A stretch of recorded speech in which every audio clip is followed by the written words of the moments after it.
gusta el restaurante de Main Street. El restaurante está cerca de mi casa.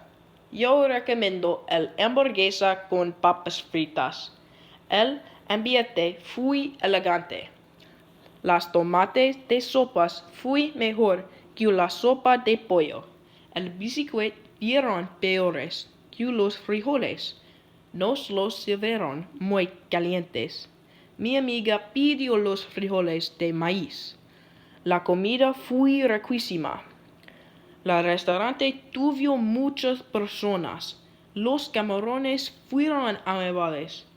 El servicio fue muy rápido. Nosotros queremos la comida del restaurante.